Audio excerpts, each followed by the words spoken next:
የጸረ ፍልሰተኛ ተቃውሞ ያስነሱ ደቡብ አፍሪካውያን በሳምንት ሐሙስ ሁልጊዜም ሰላማዊ ሰልፍ ለማካሄድ መወሰናቸው የሚታወስ ቢሆንም በዛሬው ዕለት ግን እስካሁኗ ሰዓት ድረስ አላካሄዱም። ይህ በእንዲህ እንዳለ በሀገሪቱ በአንድ ግዛት ውስጥ የማርች መሪ የነበረው ደግሞ መገደሉ ተሰምቷል። አዲስ ማለዳ ይህንንና ተያያዥ ጉዳዮችን በመንተራስ በደቡብ አፍሪካ የተባበሩት ኢትዮጵያውያን ማህበረሰብ ፕሬዝዳንት የሆኑትን ዮሐንስ ሀቢቡን አነጋግራለች። በሀገሪቱ የነበረው እንቅስቃሴ ረገብ ያለና የተረጋጋ የሚመስል ነው ብለዋል። ምንም እንኳ በደቡብ አፍሪካ ሱቅ መዘረፍና የሀገሪቱ መንግስት ዝምታ የተለመደ ቢሆንም የተዘረፈውን የኢትዮጵያውያን ንብረት ለተለያዩ ተቋማት ሪፖርት ማድረጋቸውን አንስተዋል። ለእንቅስቃሴው መርገብ እንደ ምክንያት የሚያነሱት ደግሞ መንግስት ሀገሪቱ ከተለያዩ ሀገሮች እየተደረገባት ባለው ዲፕሎማሲያዊ ተጽዕኖና ከባድ ጫና ውስጥ እየገባች መሆኑን ስለተረዳ ቆፍጠን ያለ እርምጃ መውሰድ በመጀመሩ ነው ብለዋል። ሀገሪቱ ብቻዋን መቆም እንደማትችል ተረድተዋልም ባይ ናቸው። በደቡብ አፍሪካ የኢትዮጵያ ኤምባሲም መረጃ ከመስጠት ጀምሮ ከሀገሪቱ መንግስት ጋር ውይይት በማድረግ ላይ ነው ያሉ ሲሆን ይሁን እንጂ እኛ ይበልጥ የምንሰማው እንደ ሌሎቹ ሀገሮች በሀገር ቤት በመሪ ደረጃ መግለጫ ቢሰጥ ነበር ብለዋል። ከአቶ ዮሐንስ ጋር ያደረግነው ቆይታ እንደሚከተለው ይቀርባል። ሀገር እንግዲህ ሰላም ነው።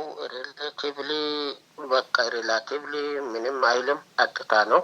አንዳንድ አካባቢ ቢኖርም ሙሉ በሙሉ ጸጥ ባይልም ያው ሰላም ነው። እንግዲህ አንዳንድ መረጃዎችን እያየው ነበር። ተቃዋሚዎች ቤት ለቤት እየዞሩ ህገወጥ ፍልሰተኞች የሚሏቸውን ለፖሊስ እያስረከቡ እንዳሉና ደግሞ አንዱ መሪያቸውም በፖሊስ ተተኩሶበት እንደተገደለ በስፋት እየተነገረ ነውና እንደው ይህን ተከትሎ እንዴት ነው እንቅስቃሴው? ይሄ የሆነበት ሁሉ ጋር አይደለም። እንዲህ አይነት ኢንሲደንት ያለው የሆነ ቤት አንድ ቤት ሃይጃክ ያው ባለቤት የሌላ ቤት ነው ሃይጃክ የሚደረግ ማለት ነው። ዝም ብሎ የሚኖሩበት ያንን ቤት ፍተሻ ሄደዋል ፖሊሶች። ኢንፋክት እዛ ጋ አንዶክሜንትድ የሆኑ ሰዎችም ነበሩ የሚኖሩ። በዛ ምክንያት ነው በጥቆማ ነው የሄደው። ቤቱን ታርጌት አድርጎ ማለት ነው። ቤቱ ያው ባለቤት የሌለው ቤት ማለት ነው። ያንን እዚህ ሃይጃክ ቢልዲንግ ነው የሚባለው። አንዳንዴ ባለቤት ጥሎ የጠፋ ያው የሌለበት ህንፃዎች አሉ። ዝም ብሎ በለውጥ ጊዜ ትቶ የሄዱ ነጮቹ። እዛ አይነት ጥቆማ ሰምቶ ሄዶ ነው ህንፃውን ታርጌት አድርጎ ሄዶ እንጂ ሲሄዱ ያው ሲመለከቱ አንዶክሜንትድም አሉ ማለት ነው። እንደዛ አይነት ኢንሲደንት ነው የነበረው። ሌላው የተገደለውን እንግዲህ ፖሊስ ይግደለው ማን ይግደለው አይታወቅም። ያው ተገሏል የሚባል ነገር ሰምተናል። የአንድ ፕሮቪንስ መሪ የሀውቴን ፕሮቪንስ መሪ የማርች ተገሏል። ማን እንደገደለው ፖሊሱን ሌላ ታምነሹር ተገሏል የሚባል ነው በዜና እዚህ ሚዲያ ላይ ያየሁት ማለት ነው። እንዲህ አይነት ነገር ነው ያለው። ይህን ተከትሎ እንደው እንቅስቃሴዎች ሊኖሩ ይችላል የሚል ትንበያዎች በስፋት አሉና እንደው እሱ ላይ ያላችሁ ሀሳብ ነገር አለ? ያው እንግዲህ በእንደዚህ አይነት ነገር ላይ እኛ የምንሰማ መንግስት የሚናገረውን ነው። ኦፊሻሊ መንግስት መግለጫ ሰጥቷል። ማንም ሄዶ ያው ቤት ለቤት የሚያደርጉት አሰሳ እንደሌለ ነው የሚናገሩት። ኢንፋክት እንግዲህ አንዳንድ አካባቢ ቤት ለቤት አይደለም ያው ቢዝነስ ላይ ነው እንዲህ አይነት ኦፕሬሽን ሊኖር የሚችለው። ቢዝነስ አለበት ንግድ ስራ ቦታዎች እንጂ መኖሪያ ቤቶችን ታርጌት ያደረገ መንግስት ምንም ያወጣ እቅድ የሰመን እቅድ የተናገረ እቅድ የለም። መንግስት አይደለም። እኛ ምናምነው መንግስት የሚሰጠው መግለጫ ነው። እስካሁን እንደዚህ የተያዘ ነገር እንደሌለ ነው የምናውቀው። በሚኒስትሪ ሚዲያ መንግስትም መግለጫ አለ። በየጊዜ ነው የሚሰጡት። ኢንተርሚኒስትሪያል ኮሚቴ አለ። በሚኒስትሪ ኦፍ ጀስቲስ የሚመራ ፖሊስ ሚኒስትሪን ጨምሮ ይሄንን እንግዲህ እነሱ የሚያወሩት ነው ትክክለኛ። በየስንት ቀኑ መግለጫ ይሰጣሉ። በእነሱ የሚመራ ኮሚቴ ነው ያለው። እኛ ምናምነው እሱን ነው መንግስት የሚለውን። በመንግስት እንዲህ አይነት እቅድ የለም። ምን አዲስ ነገር አለ? አሁን ባለፈውም እንደነገሩኝ ከሆነ በርካታ ሱቆች ለመቃጠልና ለመዘረፍ ተዳርገው እንደነበር እነዚህ ስፓዛ የሚባሉ ሱቆች። ከዛ ወዲህ ምን አዲስ ነገር አለው? ከመንግስት በኩል የተባለ ነገር አለው ስለተዘረፉ ሱቆች? በእርግጥ ያው እዚህ ሀገር ሱቆች ሲዘረፉ ምንም መፍትሄ አይኖርም። ብዙ ሱቆች ተዘርፈዋሉ፣ የተቃጠሉም አሉ። ይሄንን እኛ ያው እንደተለመደው ለተለያዩ ለሁማን ራይት ድርጅቶች ለተለያዩ እናሳውቃለን። ለዩኤንኤችሲአር፣ ለዩናይትድ ኔሽን ሎየርስ ፎር ሁማን ራይት ሆትላይን አለ። እዛ እኔ ራሴ እነዛ ሆትላይን ላይ አሳውቃለሁ። ለሚመለከተው ክፍል ሁሉንም አሳውቃለሁ። መንግስት በዚህ ላይ ደግሞ ምንም የሚያደርግ ነገር ከዚህ በፊትም አልነበረም። በእርግጥ አሁን እንደዛ አይነት ባለፈው ዊት ባንክ የሚባል ከተማ ላይ ነበር እንደዚህ አይነት ዝርፊያ የነበረው። ቃጠሎም አይደለም ዝርፊያ ነበር። ከዛ ወዲህ እዚህ ሱቡቅ የሚባል አካባቢ ነበር። አሁን ኢንፋክት ሁለቱም እንግዲህ ያው በከፍተኛው ዝርፊያ የነበረው ዊት ባንክ የሚባል ፑማላንጋ የሚባል ፕሮቪንስ ላይ ዊት ባንክ ከተማና ዙሪያ ላይ ነበር እንደዛ አይነት ነገር የነበረው። ያንን ለሚመለከታቸው ለሁማን ራይት ሆትላይን እኔው ራሴ ነኝ ፖስት አደረኩኝ፣ ሊንኩ ስላለኝ ያው ስለሚያውቃቸው እንጂ አሁን አሰች አሁን ብዙ ነገር የለም እንደዚህ አይነት ነገር ይባላል። እንደዚህ ሪፖርት የምታደርጉ ከሆነ ለእነዚህ አይነት ተቋማቶች እንደው የጉዳቱን መጠን እንዴት አያችሁት? ይህን ያክል ጉዳት ደርሷል ብላችሁ በመጠን ነው ሪፖርት የምታደርጉት ወይንስ በምን መልኩ ነው? እኛ እንግዲህ ይሄንን ያው ቀጥተኛውን ከዛ ፉቴጅ ላኩ እላለሁ፣ ቪዲዮ ቀርጾ እንዲልኩ አደርጋለሁ። ያንን እንግዲህ የሱቁም ምናምን ነገር ያስታውቃል። አማውንቱን ሳንነግር የወደመውትን ሱቆችን ነው እንትን የምንለው። ሱቆቹን ያው ሱቆቹ ሰፊ ስለሆኑ መገመት ይቻላል ማለት ነው። በሚሊየንስ እንዲሆነ መገመት ይቻላል። እንደዛ አይነት ነው የምናደርገው። እስካሁን ምን ያክል ሱቆች ለዚህ ድርጊት ተጋልጠዋል? እንደው መረጃው ካላችሁ ካሰባሰባችሁት። ያው እንግዲህ ያው በትክክል ይሄን ያክል ሱቅ ነው ብሎ የገለጹበት አካባቢ አለ። ያው ወደ ቤጋስፎር የሚባል ሊምፖፖ አካባቢ ወደ 20 ሱቆች ያው እንግዲህ ተሰብስቦ እንዲወጡ ተደርገዋል። ሱቡቄም አካባቢ ወደ 30 ወደ 50 ምናምን ሱቅ የሚደርስ እና ዊት ባንክም ከ30 ከ40 የሚያንስ አይመስለኝም ሱቆቹ። ከዛ የሚያንሱ አይደለም። ይሄን ያክል ነው እስካሁን ያለው የተደረገው። በእርግጥ ለእኛ ያልደረሱ በሌሎች ከተሞችም አሉ እንደዛ አይነት ሊምፖፖ ላይ በተለያዩ ከተሞች አሉ። ይሄን ያክል ነው ብሎ ያው ሪፖርቱ ስላልደረሰን ነው እንጂ እንደዛ አይነት ችግር እንዳለ ሰምተናል። አሁን ግን ያው እንደነገርኩ አሁን ትንሽ ረገብ ያለበት ሁኔታ ነው ያለው። ሰሞኑን ረገብ ብሎ ነው ያለው። ምን እንደሚነሳም አናውቅም። ያው እንግዲህ ዛሬ እናያለን። ዛሬ ሐሙስ ነው። በየሳምንቱ ሰልፍ ስላሉ ዛሬ ምንም ሪፖርት አልደረሰም። ሰልፉንም አላየንም። ሰልፍ ካለ ዛሬ ነው እንግዲህ የሚታወቀው ሪፖርት የሚመጣ በየሐሙሱ ብለዋል። ማርች ያ ነው እንግዲህ ይትባረክ። እንደው ምንድን ነው ምክንያቱ እንደዚህ በአንድ ጊዜ እንደው ረገብ አድርጎ ሊይዛቸው የቻለው? ሰኔ 30 ዋናው የተቃውሞ ሰልፍ ተጠናቀቀ። ከዛ ሐሙስ እናካሂዳለን አሉ። እርስዎ እንደሚሉት ደግሞ አሁን ረገብ ብሎ ነው ያለው አሉና ምንድን ነው እንደዚህ ረገብ ብሎ እንዲቆይ ያደረገው ምክንያት? አይ ቲንክ ያው እንደሚመስለኝ መንግስት በጣም ጠንከር ያለ መግለጫ ነው የሰጠው። ጠንከር ያለ መግለጫ ነው የሰጠው መንግስት። ማንንም ይሄን እንግዲህ ህግ ያለበት ሀገር ስለሆነ በህግና በህግ አግባብ ብቻ ነው ብሎ በደንብ አስጠንቅቋል። ይሄ እንግዲህ ከሁሉ የተውጣጣ ነው። ፖሊስ አለ፣ መከላከያ ሚኒስቴር አለ። እንደነገርኩ ኢንተርሚኒስትሪያል ኮሚቴ ያው የሚመራ በጀስቲስ በፍትህ ሚኒስቴር የሚመራ ኢንተርሚኒስትሪያል ኮሚቴ ነው። ጠንከር ያለ መግለጫ ስለሰጡ ነው።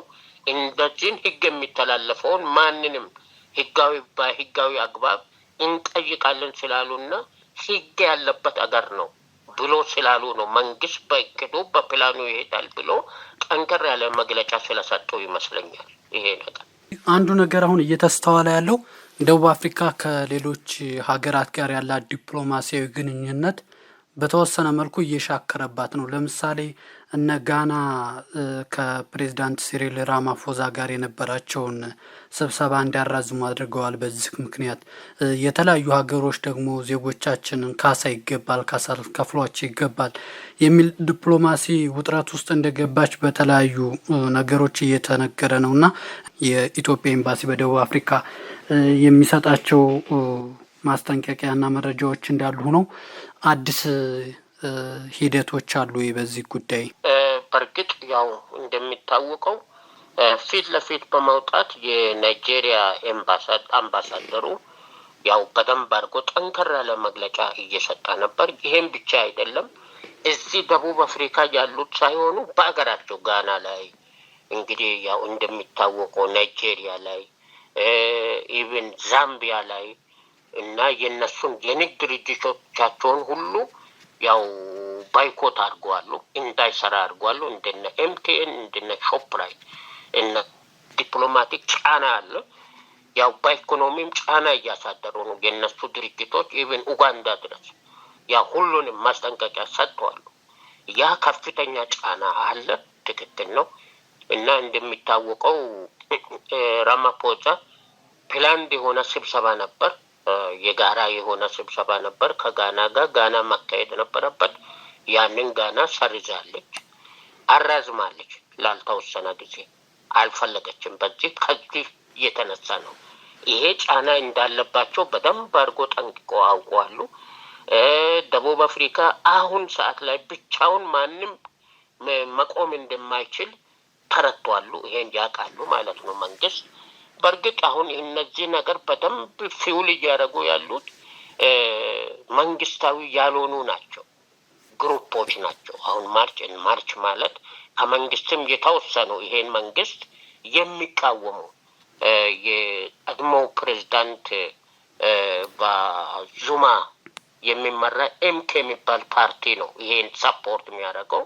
ይሄ ኤምኬ የሚባል ፓርቲ ደግሞ የመንግስት አሁን ያለው የገዢ መንግስት ተቃዋሚና ፊት ለፊታችን ምርጫ ስላለ ነው እነዚህ ነገሮችን እየሰራ ያለው ከጀርባ ተብሎ ይታመናል። በእርግጥ ይሄ ከፍተኛ ጫና እያሳደረባቸው ነው ያለው። አንተ እንዳልከውም እንደሚታወቀውም ከጋና ጋር የተያዘውን ነው የተራዘመው ስብሰባ፣ የጋራ ስብሰባ የነበረ ነው የተራዘመውና የፕሬዝዳንት ሲሪል ራማፎዛ ጉዞ የተሰረዘው። እንዲህ አይነት ጫናዎች በሁሉም አቅጣጫ ነው ያሉት። ይሄ ነው ዋነኛው ምክንያት ይመስለኛል። በእርግጥ ነው ይሄ ብዙ ጥላቻ ነው ያለው። ነባር በሆኑ ፖለቲከኞችም ከፍተኛ ጥላቻ ነው ያለው። ይሄ የሚደረገው አቅጣጫ ትክክል እንዳልሆነ፣ አገሪቷን ተጎጂ እንደሚያደርጋት ሁሉም ወጥቶ እነ ታቦ ምቤኪ ሁሉ በደንብ እያወሩ ነው ያሉት። የቀድሞ መሪ የነበሩ ታቦ ምቤኪ በጣም ጠንከር ያለ ነገር ነው እየተናገሩ ያሉት። እነዚህ ነገሮች የተነሳ ያው አገሪቷም ለራሳቸው ያን ነገር እየፈሩ ነው ያለው። የኢትዮጵያ ኤምባሲስ እንደው ምን አይነት ሁኔታ ላይ ነው ያለው? እንደ ሌሎቹ ኤምባሲዎች ቀጥሏል በዛው ማስጠንቀቂያዎችንም መረጃዎችንም ከመስጠት አኳያ? ያው የኢትዮጵያ ኤምባሲም እኔ እንደሚያውቀው ድርኮን አግኝቷሉ፣ ፖሊስ ሚኒስትርን አግኝቷሉ። በዚህ ጉዳይ ላይ በደንብ አድርጎ አውርቷሉ። ያው ከዚህ በፊት እንደነገርኩ ዴሊጌሽን ሁሉ መጥቶ ነበር። ያው እንግዲህ ሮናልድ ለሞላ ማለት የዚህ እንግዲህ ኢንተርናሽናል ሪሌሽን ሚኒስትር ነው። ከዶክተር ጌዲዮን ጢሞቴዎስ ጋር ተገናኝቶ ህንድ ላይ ዴሊጌሽን መጥቷል፣ ተነጋግሯል። እዚህም ሄዶ ከድርኮም ጋር አውርቷሉ።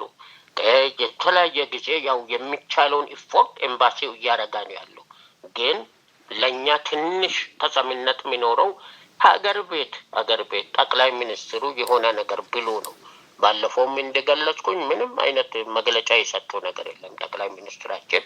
በዚህ መግለጫ መስጣት ነበረባቸው እና ሌሎቹ ፕሬዝዳንቶች ናቸው የሚናገረው። የጋና፣ የናይጄሪያ፣ የኢቨን ቦትስዋና ህዝባቸው ተጠቂ አይደለም፣ የቦትስዋና የኛም ጠቅላይ ሚኒስትራችን አንድ ነገር ማለት አለባቸው የሚል እምነት ነው ያለኝ። ኤምባሲው የሚቻለውን እያደረገ ነው ያለው። ከተለያዩ ቦታዎች ጫናዎች መጨመራቸው ደቡብ አፍሪካ ያላትን ኃይል ተጠቅማ ይህንን ነገር ለማስቆም ያደረገች መስለውታል? እንዴት ነው ረገብ ለማለቱ ምክንያት ይሄ ይሆን?